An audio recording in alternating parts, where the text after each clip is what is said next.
नमस्कार आप सभी को। तो आइए बच्चों, आज हम देखने वाले हैं अर्धवार्षिक परीक्षा का एक सैंपल पेपर जो कि आपका कक्षा 8वीं का विषय विज्ञान रहने वाला है।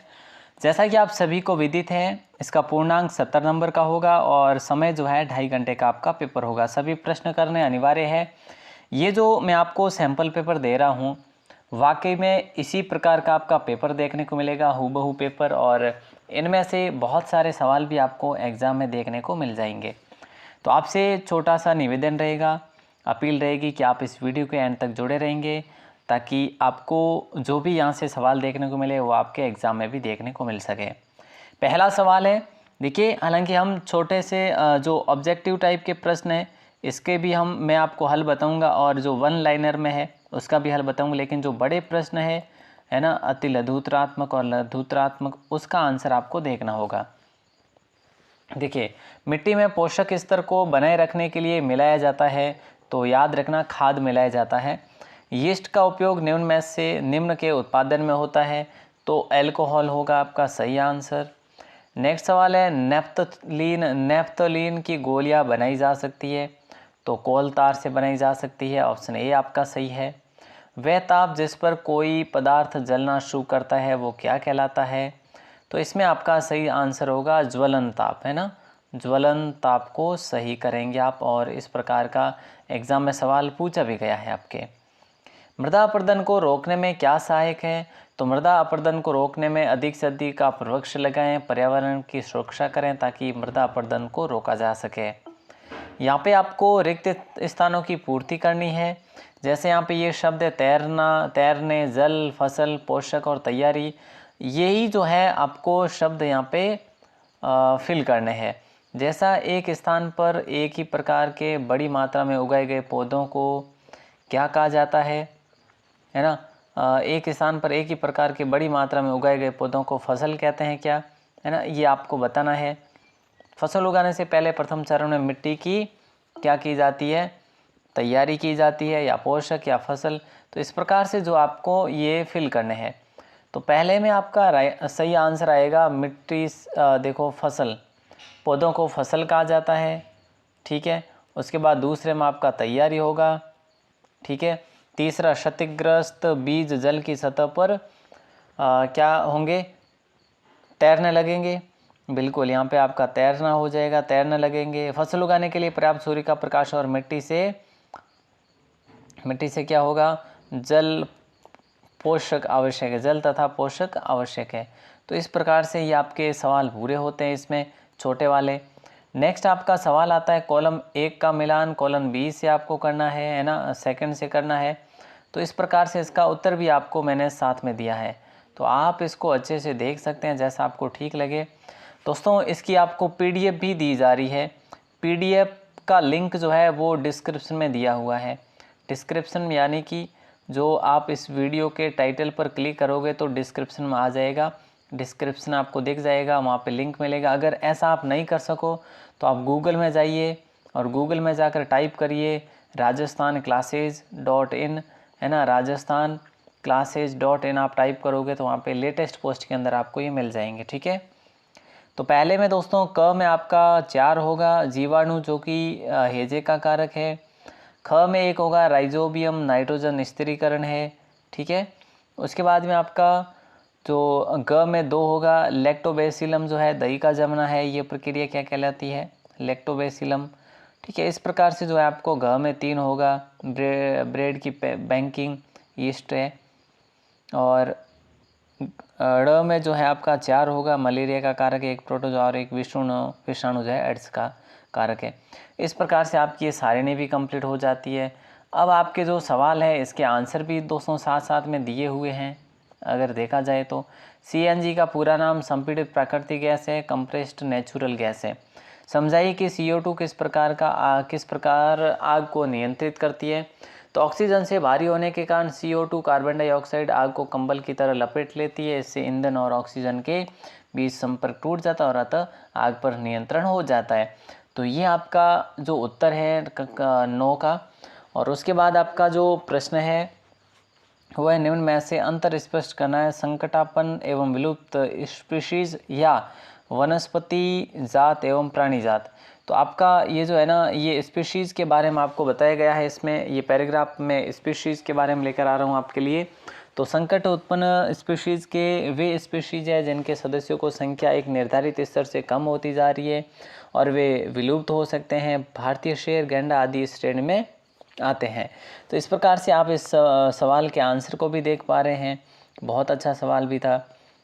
नेक्स्ट सवाल है कि किसी विशेष क्षेत्र में पाए जाने वाले पेड़ पौधे उस क्षेत्र के वनस्पति जात कहलाते हैं। ये मतलब है ना, वनस्पति वाला भी है, ठीक है, और दोनों के दोनों है, ठीक है। ये अगला सवाल है कि रेड डाटा पुस्तक क्या है। रेड डाटा पुस्तक वो है जिसमें सभी संकटा उत्पन्न स्पीशीज़ का रिकॉर्ड रखा जाता है, जैसे पौधे, जंतु है ना, अन्य स्पीशीज़ के लिए अलग अलग रेड डाटा पुस्तकें होती है। तो ये आप जानकारी लिख सकते हैं रेड डाटा पुस्तक के बारे में। अगला सवाल है कायांतरण किसे कहा जाता है। तो कायांतरण की बात करें, कायांतरण लार्वा के कुछ विशेष परिवर्तनों द्वारा वयस्क जंतु में बदलने की प्रक्रिया को कायांतरण कहा जाता है। तो ये आप देख सकते हैं, इसका उदाहरण भी आप अगर देखना चाहें तो देख सकते हैं, क्योंकि उदाहरण सहित आपको बताना था, ठीक है। घर्षण बल क्या है और ये कैसे कार्य करता है। तो घर्षण बल की बात करें दोस्तों, तो आप देख पा रहे हैं घर्षण बल दो वस्तुओं की सतह के मध्य कार्यरत बल घर्षण बल है, ठीक है। कार्यरत बल घर्षण बल है। यह बल गति को अवस्था में परिवर्तन कर देता है। इसकी दिशा सदैव गति की दिशा के विपरीत होती है, क्योंकि यह बल दो सतहों के बीच संपर्क से उत्पन्न होता है, अतः यह भी एक संपर्क बल है, ठीक है। तो इस प्रकार से आपने ये करा है। नेक्स्ट सवाल है 14 एक ढोलक 4 सेकंड में 40 बार दोलन करता है, इसका आवर्त काल तथा आवृत्ति ज्ञात करनी है। तो इसकी आवृत्ति इस प्रकार से ज्ञात करेंगे, इसको आप याद रख लेंगे, आवृत्ति और आवर्त काल दोनों को अच्छे से याद कर लेंगे। मैं आपके सामने पूर्ण रूप से दे रहा हूँ इसको, ठीक है। अब आपका 15 सवाल है कि विद्युत के सुचालक और विद्युत के हीन चालक या कुचालक से क्या समझते हो आप, इसके बारे में विवरणात्मक रूप में बताएं। तो आपको कम से कम 5-6 लाइन में बताना है। वे पदार्थ जो अपने से होकर विद्युत धारा को प्रवाहित होने देते हैं वे विद्युत के सुचालक होते हैं। इसके विपरीत वह पदार्थ जो अपने से होकर विद्युत धारा को आसानी से प्रवाहित नहीं होने देते वे विद्युत के हीन चालक या कुचालक होते हैं। कॉपर तथा एल्यूमिनियम विद्युत का चालन करते हैं, जबकि रबड़, प्लास्टिक या लकड़ी विद्युत का चालन बिल्कुल भी नहीं करते। तो ये भी आपको याद रखनी है। मोमबत्ती की ज्वाला का नामांकित चित्र आपको बताना है ना, बनाना है, आपको खुद को बनाना है। जैसे आपने एक मोमबत्ती बनाई, ठीक है, जैसे आपने एक मोमबत्ती बना ली है और उसके बाद में ज्वाला का नामांकित चित्र बनाना है आपको, ठीक है। ज्वाला का नामांकित चित्र ऐसे इस प्रकार से बनाना है। अगला जो कि सवाल आप देख पा रहे हैं, इसका उत्तर भी मैंने आपको बताया है, देख लो, ये रहा है ना। पूर्ण दहन का बाह्य क्षेत्र है नीला, आंशिक दहन वाला मध्य भाग का है। इस प्रकार से सबसे कम गर्म यहाँ पे होती है मोमबत्ती, ये है। कम गर्म यहाँ होती है, सबसे कम जो है गर्म भाग जो है कौन सा है। तो इस प्रकार से आपको विवरण भी लिखना है। मानव में मादा जनन तंत्र का नामांकित चित्र आपको बनाना है, ठीक है। और गर्भाशय, अंडाशय और अंडवाहिनी के बारे में भी जानकारी लिखनी है आपको, ठीक है। 18 नंबर सवाल है यौवनारंभ के समय होने वाले शारीरिक परिवर्तनों की लिस्ट बनानी है आपको, और उसका उत्तर भी साथ में दिया है। उत्तर है यौवनारंभ के समय होने वाले शारीरिक परिवर्तन जो इस प्रकार है, लंबाई में वृद्धि जो है, ठीक है। और उसके बाद आप देख सकते हैं, इसको आप देख सकते हैं अच्छे से, है ना। फिर शारीरिक आकृति में परिवर्तन है, स्वर में परिवर्तन होगा, स्वेद एवं तेल ग्रंथियों में वृद्धि होगी और जनन अंगों का विकास होगा। तो इस प्रकार से जो है आपके लिए ये बहुत बड़ा भी सवाल था, और इस सवाल को करना और याद करना भी बहुत आवश्यक है, क्योंकि एग्ज़ाम में सवाल पूछा जा सकता है, ठीक है। तो इस प्रकार जो है आप सभी को इस वीडियो के अंत तक जुड़े रहने के लिए मैं एक बार पुनः शुभकामनाएं प्रेषित करता हूं। मैंने आपको क्या बताया कि आप जो है इस पेपर को डाउनलोड कैसे कर सकते हैं, ये मैं आपको ऑलरेडी बता चुका हूं, फिर भी आपको एक बार बता दूं। आपको क्या करना है, यहाँ पे अपना गूगल क्रोम ओपन करना है, और गूगल क्रोम ओपन करने के बाद में आपको टाइप करना है यहाँ पे जाके राजस्थान क्लासेज। जैसे मैंने यहाँ पे राजस्थान क्लासेज टाइप किया, ठीक है। राजस्थान क्लासेज टाइप करने के बाद में इस प्रकार का राजस्थान क्लासेज edu करके आपकी अपनी वेबसाइट आ जाएगी। क्लिक करिएगा। क्लिक करने के बाद में आपके सामने ये जो है वेबसाइट ओपन होकर आ जाएगी इस प्रकार से, और यहाँ पे लेटेस्ट पोस्ट का ऑप्शन है। लेटेस्ट पोस्ट पर क्लिक करोगे ना तो यहाँ पे आपको 8वीं 7वीं 10वीं जिसका भी आपको पेपर चाहिए यहाँ पे पेपर मिल जाएंगे। ओके दोस्तों, मिलते हैं अगली क्लास में, तब तक के लिए शुक्रिया। और आप अगर पहली बार है चैनल पर तो सब्सक्राइब ज़रूर करें, ठीक है। अब आने वाले जो भी सब्जेक्ट है सभी सब्जेक्ट के पेपर मैं आपके लिए अपलोड करने की कोशिश करूंगा, और हमारा एक ही आप जो मकसद रहेगा, उद्देश्य रहेगा कि हमारे इन पेपर्स में से अधिक प्रश्न चयनित होकर आपके पेपर्स में आए, ठीक है।